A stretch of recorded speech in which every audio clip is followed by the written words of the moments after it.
इस घटना से तमाम सरकारों को सीख लेने की जरूरत है। जिस तरीके से देश में बेरोजगारी बढ़ रही है, ये कहीं ना कहीं से सरकार के गले का फांस बन सकता है। इसलिए अगर अब सरकार नहीं चेती तो आने वाला वक्त और भी भयानक हो सकता है। ये हमें इसे एक चेतावनी जरूर मान सकते हैं। अब देश का युवा, देश के छात्र जब सरकारी संपत्तियों का नुकसान कर रहे हैं तो अब बैठने का वक्त आ गया है कि हम बैठ के इसका समाधान निकालें, नहीं तो इससे भी मुश्किल घड़ी आने वाली है। आरआरबी और एनटीपीसी के छात्र लगातार प्रदर्शन कर रहे हैं। 2 दिनों से जो तस्वीरें निकलकर सामने आ रही है वो आप लोग भी देख रहे हैं। जिस तरीके से कल छात्रों ने बुलाया है बिहार बंद। हम बात करेंगे, हमारे साथ हम के प्रवक्ता दानिश रिजवान हैं उनसे कि छात्रों ने कल बंदी बुलाया है, क्या आप उनके समर्थन में हैं? हमारे नेता श्री जीतन राम मांझी जी हमेशा से छात्र नौजवानों के साथ खड़े रहे हैं। छात्र नौजवान अगर सड़कों पर हैं तो हमें नींद नहीं आ सकती। कल की बंदी में नैतिक तौर पे हिंदुस्तानी आवाम मोर्चा छात्र नौजवानों के साथ है। सवाल ये भी है कि जिस तरीके से कल की तस्वीर निकलकर सामने आई, जहानाबाद की बात करें, गया की बात करें, अलग अलग जगहों से ट्रेन फूंक दिए गए, जो पटरियां हैं वहाँ क्षति पहुँचाई गई। आखिर ये क्या है? देखिए, कल की घटना निसंदेह निंदनीय है।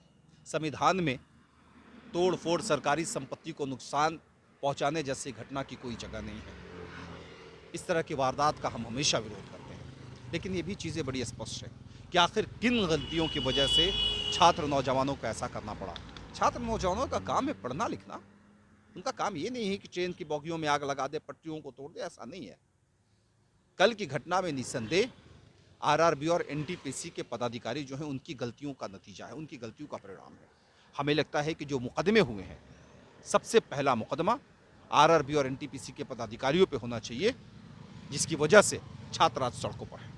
आप कह रहे हैं कि मुकदमा आरआरबी पर होना चाहिए, वो बात सही है, लेकिन अब मुकदमा राजधानी पटना के पत्रकार नगर थाना में खान सर हैं शिक्षक, और 6 शिक्षक और हैं जिनके ऊपर एफआईआर हुआ है। क्या कहेंगे इस बात को? देखिए, हमने आपको पूर्व में भी कहा और फिर से कह रहे हैं कि ऐसे मुकदमे इस आंदोलन में के आग में घी डालने का काम करेंगे। हमें लगता है कि छात्र नौजवान हमारे हैं, भारतीय हैं, पाकिस्तान से नहीं आए हैं। इससे मुल्क के नौजवान हैं, इससे मुल्क के छात्र हैं, इससे मुल्क के शिक्षक हैं। हम बैठ के भी मामले का समाधान कर सकते हैं। ऐसे मामलों पर दबाव देना, वो 1974 की जो क्रांति हुई थी ना, वैसे ही माहौल बनाने की ये कोशिश की जा रही है। हमें लगता है कि मुकदमों से मामले का समाधान नहीं हो सकता है जब तक हम बैठ के बातचीत ना करें। क्या लगता है कि मुख्यमंत्री नीतीश कुमार को अब हस्तक्षेप करना चाहिए? कहीं ना कहीं वो अब ठीक भी हो गए, निगेटिव हो गए हैं, क्योंकि उन्होंने कल गांधी मैदान में शिरकत भी किया है। क्या लगता है उन्हें इसमें हस्तक्षेप करना ज़रूरी है? अब देखिए, वक्त आ गया है कि छात्र आंदोलन के जो नेता रहे हैं, 1974 का जो मूवमेंट रहा था, उस पर माननीय मुख्यमंत्री नीतीश कुमार जी की एक अहम भूमिका थी, और उसी मूवमेंट से निकलकर तराश कर वो आए हैं। तो वो छात्र नौजवानों की समस्याओं को समझते हैं। हमें पूर्ण भरोसा है कि माननीय मुख्यमंत्री नीतीश कुमार जी के हस्तक्षेप से इस मामले का समाधान हो पाएगा। आप भी सरकार में हैं, आप भी सरकार में हैं और इस तरीके की घटनाएं घट रही है। क्या लगता है कि ये चेतावनी है युवाओं की तरफ से, जिस तरीके से बेरोजगारी? निसंदेह इस घटना से तमाम सरकारों को सीख लेने की जरूरत है। जिस तरीके से देश में बेरोजगारी बढ़ रही है, ये कहीं ना कहीं से सरकार के गले का फांस बन सकती है।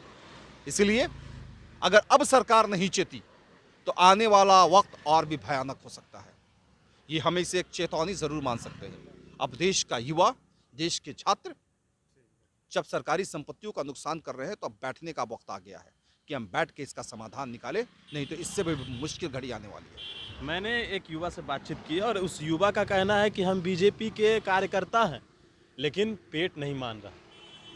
देखिए, कोई भी पॉलिटिकल पार्टी का वर्कर है, कोई भी संगठन का आदमी है, किसी भी राज्य का निवासी है, पेट की आग सबके लिए ज़रूरी है।